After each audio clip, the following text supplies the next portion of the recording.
അടുത്ത റിപ്പോർട്ടിലേക്കാണ്. കോഴിക്കോട് കായക്കൊടി പഞ്ചായത്തിലെ നെടുമൺ സ്കൂളിൽ രാത്രി ഹോമം. CPIM പ്രവർത്തകർ പ്രതിഷേധവുമായി എത്തിയതോടെ ഹോമം പാതി വഴിയിൽ ഉപേക്ഷിച്ചു. സ്കൂൾ മാനേജറെ പോലീസ് കസ്റ്റഡിയിലെടുത്തിട്ടുണ്ട്. സംഭവത്തിൽ വിദ്യാഭ്യാസ വകുപ്പ് റിപ്പോർട്ട് തേടി.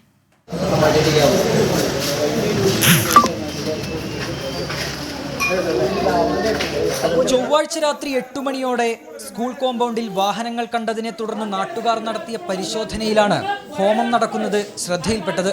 പ്രധാന അധ്യാപകന്റെ മുറിയിൽ ഉൾപ്പെടെ 2 ഹോമം. ഇതോടെ SFI, DYFI പ്രവർത്തകർ സ്കൂളിലേക്ക് പ്രതിഷേധവുമായി എത്തി. തൊട്ടിൽപ്പാലം പോലീസും സ്ഥലത്തെത്തിയതോടെ ഹോമം പാതി വഴിയിൽ ഉപേക്ഷിച്ചു. സ്കൂൾ മാനേജറെ കസ്റ്റഡിയിലെടുത്തു. സ്കൂൾ മാനേജറുടെ മകന്റെ നേതൃത്വത്തിൽ BJP പ്രവർത്തകരാണ് ഹോമം നടത്തിയതെന്ന് DYFI ആരോപിച്ചു. RSS ഉത്തരേന്ത്യൻ സംസ്ഥാനങ്ങൾ ഗുജറാത്തിലും ഉത്തർപ്രദേശിലൊക്കെ ചെയ്തതുപോലെ ഇവിടെയും സമാനമായ രൂപത്തിലേക്ക് പൂജ നടത്തി ഒരു മതത്തിൻ്റെ മാത്രം സ്കൂളാക്കി മാറ്റാനുള്ള ശ്രമമാണ്. മതനിരപേക്ഷ കേരളം, ആ കേരളത്തിൻ്റെ മതനിരപേക്ഷതയ്ക്കും സൗഹാർദ്ദത്തിനുമാണ് ഇപ്പോൾ കളങ്കം വരുത്താൻ മാനേജറും അതുപോലെ തന്നെ ഈ സ്കൂളിൽ ഒരു അധ്യാപികയും നേതൃത്വം കൊടുത്തിരിക്കുന്നത്. വൈകുന്നേരം താൻ സ്കൂൾ വിട്ടിറങ്ങുന്നതുവരെ ഇത്തരം സംഭവങ്ങൾ ശ്രദ്ധയിൽപ്പെട്ടിട്ടില്ലെന്ന് പ്രധാന അധ്യാപിക സജിത പറഞ്ഞു. ഞാൻ ഇന്നലെ വൈകുന്നേരം രാത്രി 8 മണി അങ്ങനെ ആകുമ്പോഴാണ് അറിഞ്ഞത്. അപ്പോൾ ഇവിടെ നിന്ന് ആൾക്കാർ വിളിച്ച് പറഞ്ഞതാണ് ഇങ്ങനെ പൂജ നടക്കുന്നുണ്ടെന്നുള്ളത്.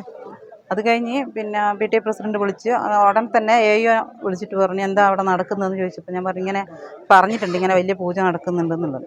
അപ്പോൾ AO എന്നോട് പറഞ്ഞു നിങ്ങളൊരു കാര്യം ചെയ്യണം, അവരെ വിളിച്ചിട്ട് അത് നിർത്താൻ പറഞ്ഞു. അങ്ങനെ അവരെ വിളിച്ച് മേനേറെ പ്രതിനിധി മോനെ വിളിച്ചിട്ട് പറഞ്ഞു എന്ത് പൂജ നിർത്തണം. സംഭവത്തിൽ AEയോട് വിദ്യാഭ്യാസ വകുപ്പ് റിപ്പോർട്ട് തേടി. അതിനിടെ DYFIയുടെ നേതൃത്വത്തിൽ സ്കൂളിലേക്ക് മാർച്ച് നടത്തി.